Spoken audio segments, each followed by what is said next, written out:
Hi hello नमस्कार. आज आपण बनवतोय खरवस आणि या खरवस बनवण्यासाठी मी घेतलेलं आहे म्हशीचं दूध. म्हशीचं दूध जेवढं घेतलेलं आहे तेवढंच आपण नॉर्मल दूध घेतलं आहे, म्हणजे नॉर्मल म्हशीचं दूध आणि हे खरवसाचं स्पेशल जे दूध असतं ते दूध. आणि जेवढं हे खरवसाचं दूध आहे त्याच्या निम्मं घ्यायचं आहे आपल्याला हे नॉर्मल दूध. त्याच्यामध्ये आपल्याला आवडीप्रमाणे म्हणजे आपल्याला जेवढं गोड हवं आहे तेवढं गूळ किंवा साखर टाकायची. मी ह्याच्यामध्ये दूध मसाला टाकला दिसतोय आपल्याला, पहा. त्याच्यामध्ये केशर आहे आणि वेलची पूड टाकली आहे, थोडीशी साखर पण ॲड केली आहे कारण वेलची तशी मिक्सरला बारीक होत नाही. मग अशा प्रकारे खरवस बनवून घेतलं आहे आणि छानपैकी तो वाफवून घेतला आणि 15 ते 20 मिनटात खरवस तयार झाला आहे आपला. आणि त्याच्या अशा प्रकारे आम्ही वड्या पाडून घेतो आहे. खूप छान वड्या निघतात. आपण ज्यावेळी दुधाचं प्रमाण व्यवस्थित ठेवतो त्यावेळी अगदी बर्फीसारख्या लुसलुशीत वड्या आपल्या निघतात.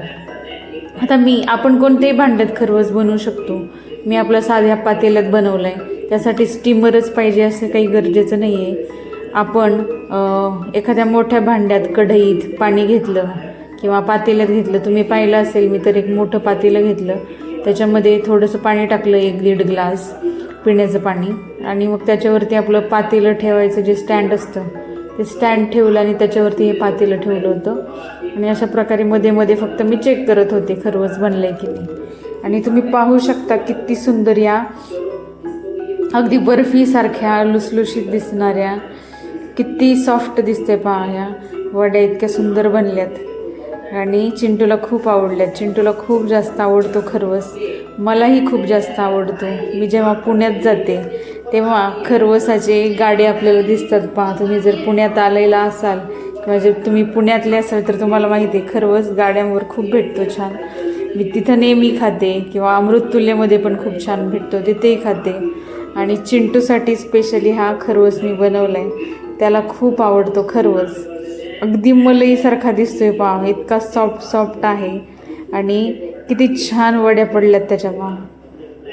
पाहताच तोंडात विरघळेल नाही का, तोंडात टाकल्यावर लगेच तोंडात विरघळेल एवढे सॉफ्ट हा खरवस आहे. हा खरवस आपण सर्वांनी अशा प्रकारे बनवा आणि जरूर खा आणि आपल्या छोट्या मुलांना देखील खायला घाला. Okay, bye.